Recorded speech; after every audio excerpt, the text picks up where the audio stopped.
At the height of its operation during World War II, Auschwitz became a machine of mass murder, torture, and unimaginable cruelty, where over 1.1 million people were killed.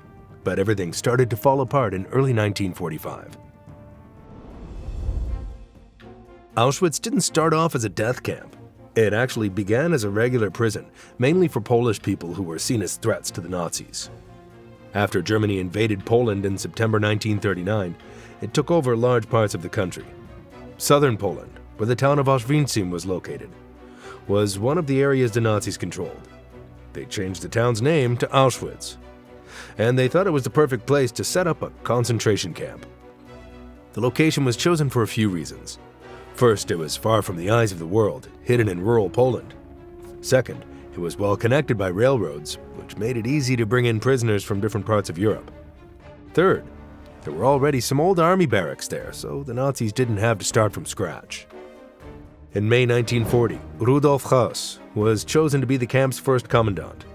He was an SS officer, loyal to Hitler, and a man with no mercy. Under his command, Auschwitz was officially opened on June 14, 1940, when the first group of 728 Polish prisoners arrived. Höss was very focused on turning Auschwitz into an efficient place, not just for holding prisoners, but for using them. The prisoners were forced to build the camp themselves. By 1941, the camp started changing. Hitler had launched Operation Barbarossa in June of that year, Germany's invasion of the Soviet Union. Suddenly, thousands of Soviet prisoners of war were captured, and the Nazis needed somewhere to put them.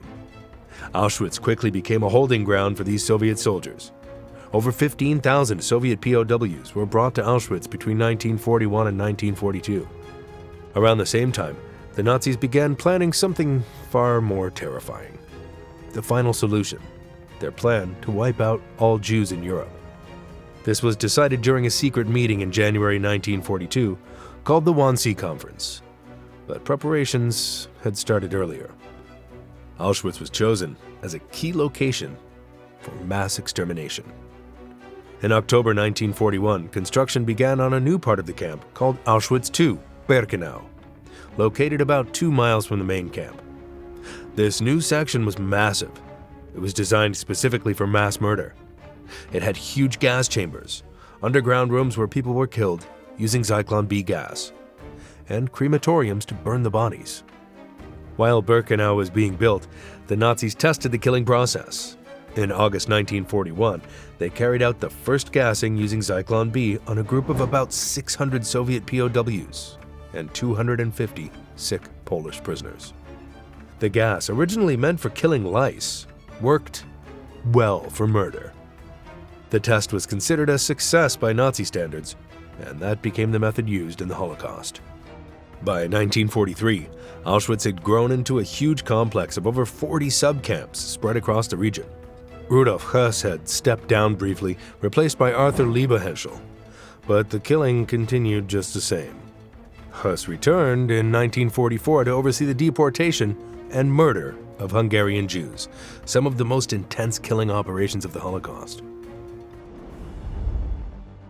When people arrived in Auschwitz, their nightmare didn't end, it was just beginning.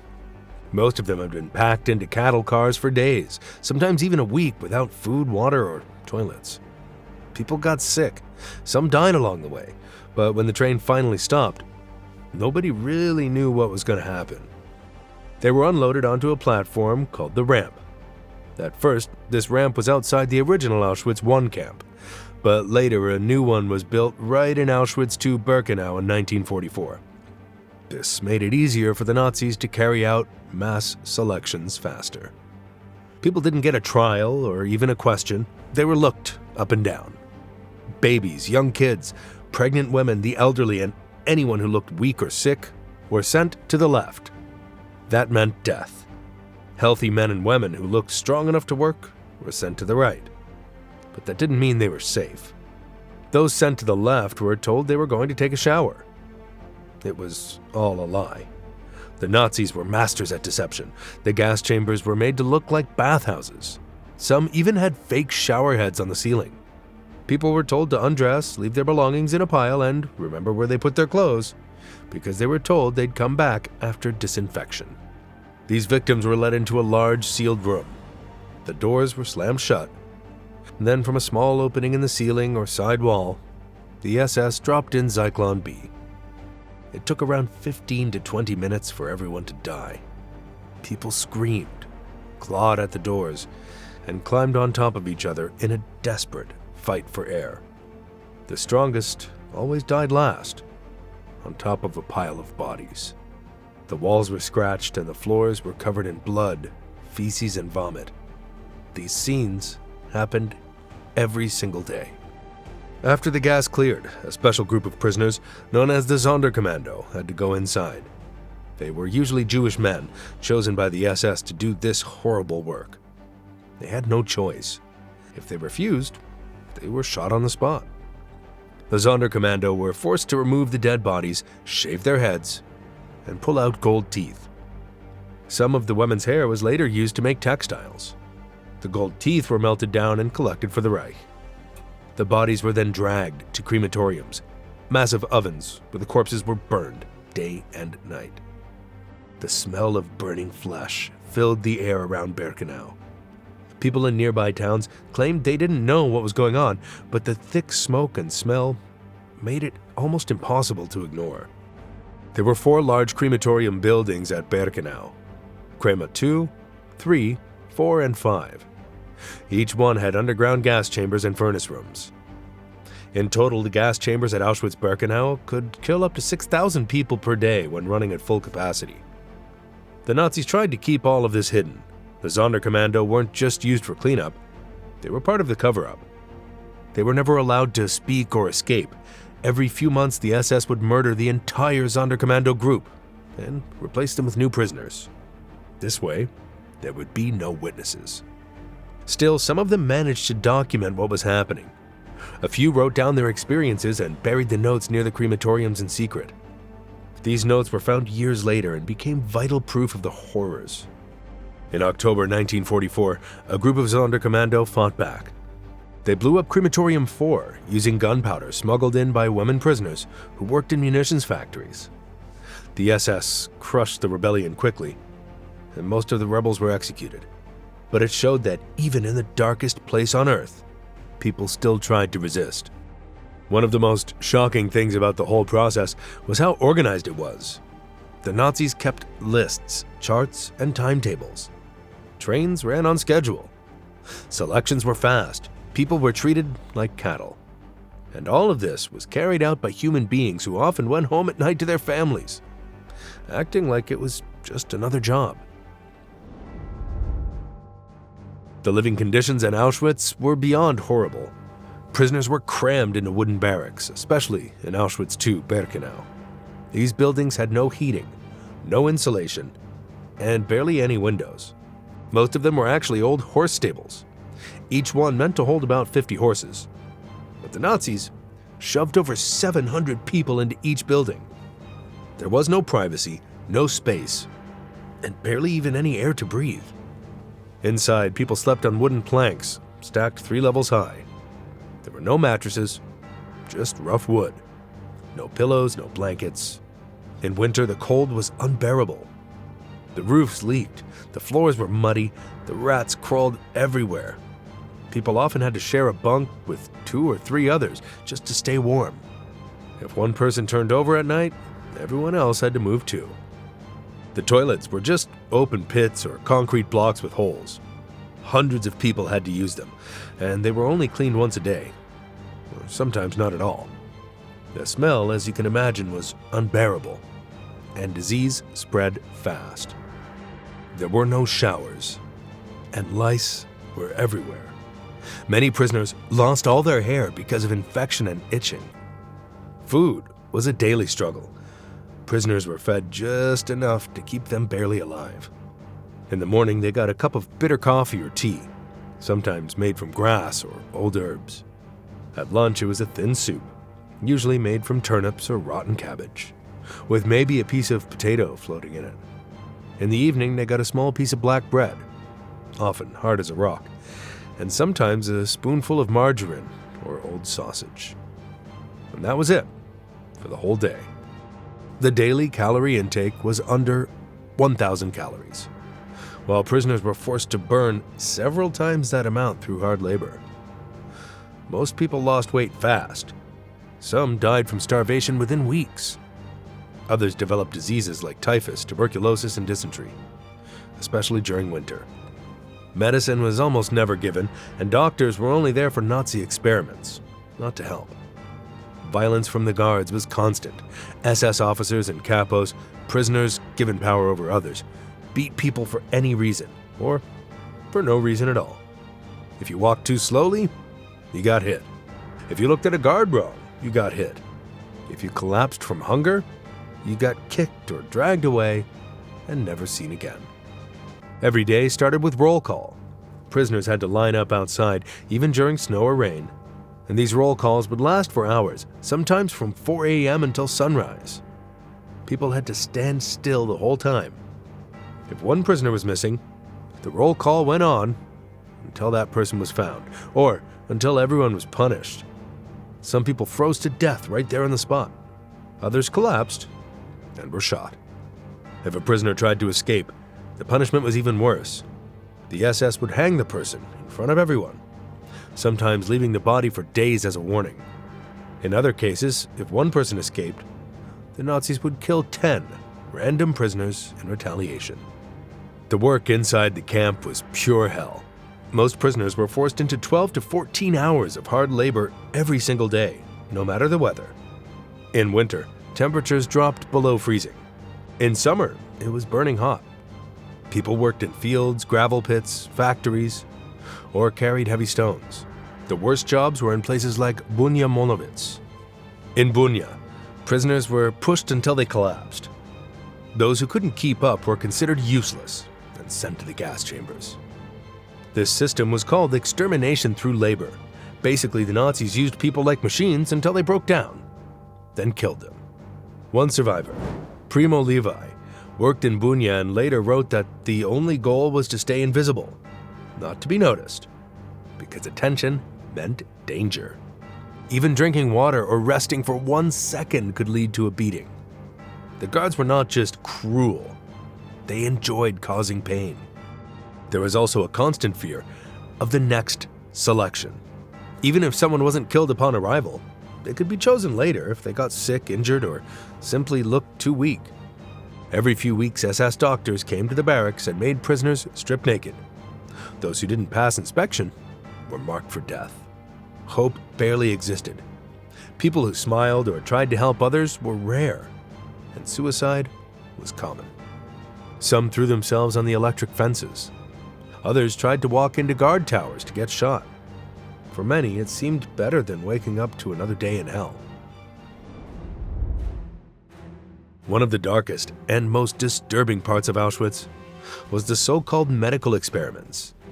But these weren't real medical studies, they were pure torture done in the name of science by Nazi doctors. The most infamous of them was Dr. Josef Mengele, known by prisoners as the Angel of Death. Mengele arrived in Auschwitz in May 1943 and quickly became known for his calm and polite behavior, which made what he did even more horrifying. He had a special interest in twins, especially children. His goal was to learn how to create more Aryan children, and he believed twins held some kind of key to that. When a transport of Jews arrived, Mengele would walk along the selection ramp and look for twins. These children were taken to Block 10 or Block 32, where the experiments happened.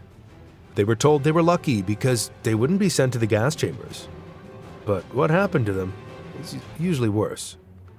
Mengele did hundreds of experiments. He measured their skulls, compared their organs, and took endless blood samples. He injected dyes and chemicals into their eyes to try and change their color, usually to blue. This, of course, caused infections, blindness, and terrible pain. Sometimes he would sew two twins together in an attempt to create artificial Siamese twins. Their skin and blood vessels were stitched together, often with no anesthesia. Most of them died from infection, blood loss, or shock. Once Mengele was done experimenting on them, he killed many of the twins with a single injection to the heart, usually fennel. Then he did autopsies to compare their organs. Out of about 1,500 sets of twins brought to him, only around 200 individuals survived. It wasn't just Mengele. Other Nazi doctors at Auschwitz did horrible things too. Karl Klauberg worked in the women's section and focused on sterilization.